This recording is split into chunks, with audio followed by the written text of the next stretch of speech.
ಬಡವರ ಬಂಧು, ಸಮಾಜ ಸೇವಕರು ಹಾಗೂ ಪದ್ಮನಾಭನಗರ ವಿಧಾನಸಭಾ ಕ್ಷೇತ್ರದ ಕಾಂಗ್ರೆಸ್ ಮುಖಂಡರು ಅಂತಾರಾಷ್ಟ್ರೀಯ ಕಬಡ್ಡಿ ಪಟುಗಳಾದ ಡಾ. ಎಂ. ವಿ. ಪ್ರಸಾದ್ ಬಾಬು ರವರ 66ನೇ ವರ್ಷದ ಹುಟ್ಟು ಹಬ್ಬದ ಆಚರಣೆಯನ್ನು ಅಭಿಮಾನಿಗಳು, ಸ್ನೇಹಿತರು ಹಾಗೂ ಆತ್ಮೀಯರು, ಕಾಂಗ್ರೆಸ್ ಮುಖಂಡರು ಅದ್ದೂರಿಯಾಗಿ ಆಚರಿಸಿದರು. ಈ ಸಂದರ್ಭದಲ್ಲಿ ಮಾನ್ಯ ಸಾರಿಗೆ ಹಾಗೂ ಮುಜರಾಯಿ ಇಲಾಖೆಯ ಸಚಿವರಾದ ರಾಮಲಿಂಗಾರೆಡ್ಡಿ ರವರು ಉಪಸ್ಥಿತರಿದ್ದರು.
ಈಗ ಅಭಿಪ್ರಾಯ ಅಂದರೆ ನೀವೇ ನೋಡಿದ್ದೀರಿ.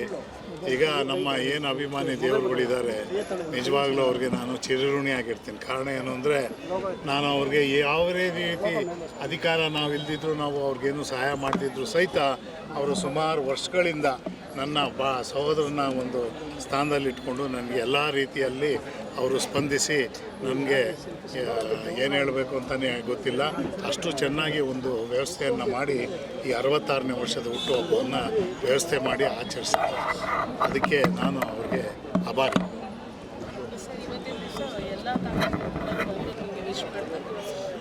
ತಮಗೆಲ್ಲ ತಿಳಿದಂಗೆ ನಾನು ಸುಮಾರು 28-30 ವರ್ಷದವರೆಗೂ JDS ಅಲ್ಲಿದ್ದೆ. ಈಗ ಕಾಂಗ್ರೆಸ್ಸಿಗೆ ಬಂದಿದ್ದೀನಿ. ಕಾಂಗ್ರೆಸ್ಸಿಗೆ ಬಂದಿರೋದ್ರಿಂದ ಅದರಲ್ಲೂ ನಮ್ಮ DK ಶಿವಕುಮಾರ್ ಅವರು, DK ಸುರೇಶ್ ಅವರು ಕೂಡ ಬರಬೇಕಿತ್ತು. ಆದರೆ ಕಾರಣಾಂತರಗಳಿಂದ ರಾಜಕೀಯದ ಅಲ್ಲಿನ ಒಂದು ಸಂದರ್ಭದಿಂದ ಬರೋಕ್ಕಾಗದೇ ಇರೋ ಕಾರಣದಿಂದ ಅವರು ಬಂದಿಲ್ಲ. ಅವರ ಬಾಮೈದಾದ MLC ಆದ ರವಿ ಅನ್ನೋರು ಬಂದಿದ್ದರು. ಎಲ್ಲದಕ್ಕಿಂತ ಮುಖ್ಯವಾಗಿ ನಮ್ಮ ರಾಮಲಿಂಗಾರೆಡ್ಡಿ ಮಂತ್ರಿಗಳು ಬಂದಿದ್ದರು, ಅವರು ಕೂಡ ನಮಗೆ ಇದು ಮಾಡಿದ್ರು. ಮತ್ತು ನಮ್ಮ ಮಾಗಡಿ ಕ್ಷೇತ್ರದ ಶಾಸಕರಾದ ಬಾಲಕೃಷ್ಣ ಅವರು ಬಂದಿದ್ದರು, ಅವ್ರಿಗೂ ಕೂಡ ನಾನು ಭಾಳ ಆಭಾರಿಯಾಗಿರ್ತೇನೆ. ನಿಮಗೆ ಗೊತ್ತಿದ್ದಾಗೆ ಸುಮಾರು ವರ್ಷಗಳಿಂದ ನಾನು ಅಧಿಕಾರ ಇಲ್ಲದಿದ್ದರೂ ಭಾಳ ಕೆಲಸ ಮಾಡ್ಕೊಂಡು ಬಂದಿದ್ದೇನೆ. ಬಹುಶಃ ನಿಮಗೆಲ್ಲ ಗೊತ್ತಿರ್ಬೋದು, ನಾನು ಸ್ವಂತ ದುಡ್ಡಿನಿಂದ ನಾನು ಮಾಡಿರೋದು. ಇದನ್ನು ನಾನು ಏನು ಮಾಡಿದ್ದೀನಿ ಅದರ ಜನರ ಒಂದು ಪ್ರೀತಿ ವಾತ್ಸಲ್ಯ ಇವತ್ತು ನಿಮ್ಮ ಕಣ್ಣು ಮುಂದೆ ನೋಡಿದ್ದೀನಿ. ಮೇಡಮ್, ಬೆಳಿಗ್ಗೆಯಿಂದ ಸುಮಾರು 40 ಕಡೆ ಕೇಕ್ ಕಟ್ಟಿಂಗ್ ಆಗಿ 5 kg ತಿನ್ನಿಸ್ಬಿಟ್ಟಿದ್ದಾರೆ ನನಗೆ. ನಾನು ಏನು ಮಾಡಬೇಕು ಗೊತ್ತಿಲ್ಲ. ನಾಳೆ ಡಾಕ್ಟ್ರ್ ಹತ್ರ ಹೋಗಬೇಕು. ಕಳೆದ 3 ದಿನಗಳಿಂದ ಸತತವಾಗಿ ನನಗೆ 8ನೇ ತಾರೀಕು 7ನೇ ತಾರೀಕು ರಾತ್ರಿ 12 ಗಂಟೆಯಿಂದ 3 ಗಂಟೆವರೆಗೂ ಆಗಿದೆ. ಮತ್ತು 8ನೇ ತಾರೀಕು ಬೆಳಗ್ಗೆ ಸಂಪೂರ್ಣವಾಗಿ ಇದಾಗಿದೆ. ಆಮೇಲೆ ನಿಮಗೆ ಗೊತ್ತಿದೆ 9 ಆಗಿದೆ. ಏನು ಮಾಡೋಕ್ಕಾಗಲ್ಲ.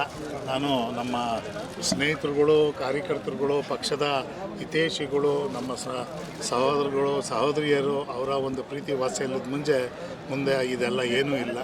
ಹಾಗಾಗಿ ನಾನು ಅವ್ರಿಗೇನು ಕೊಟ್ಟರು ನಾನು ಸ್ವೀಕರಿಸಿ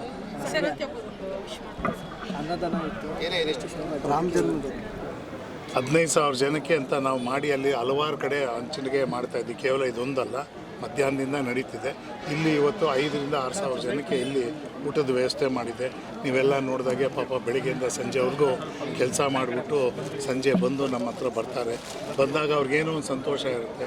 ಇವಾಗ ನೀವು ನೋಡ್ದಂಗೆ ಒಬ್ಬೊಬ್ಬರು ಕ್ಯಾರಿಯರ್ ತೊಗೊಂಬರ್ತಾರೆ, ಡಬಲ್ ತೊಗೊಂಡೋಗ್ತಾರೆ. ನಾವು ಯಾರಿಗೂ ಇಲ್ಲ ಅಂತಂದಿಲ್ಲ. ಕಾರಣ ಏನು ಅಂದರೆ ಇಲ್ಲಿ ವರ್ಕಿಂಗ್ ಕ್ಲಾಸ್ ಅವ್ರಿಗೆ ಒಂದು ದಿನದ ಊಟ ಕೊಟ್ಟರೆ ಹೊಟ್ಟೆ ತುಂಬ ಕೊಡಬೇಕು. ಹಾಗಾಗಿ ಏನಾಯ್ತು, ಒಂದು ಪ್ಲೇಟಲ್ಲಿ ಸಾಲಲ್ಲ. ಸೊ ಅವರು 2-3 ಪ್ಲೇಟ್ ತೊಗೊತಾರೆ. ಹಾಗಾಗಿ ನಮ್ಗೆ ಗೊತ್ತಿದೆ ಇದು ಸುಮಾರು ವರ್ಷಗಳಿಂದ ಮಾಡ್ಕೊಂಬಂದಿರೋದ್ರಿಂದ ನಾವು 5,000 ಜನಕ್ಕೆ ಮಾಡಿಸಿದ್ರೆ 3,000 ಜನ, 10,000 ಜನಕ್ಕೆ ಮಾಡಿಸಿದ್ರೆ 6,000 ಜನ, ಆ ಥರ ಇದೆ.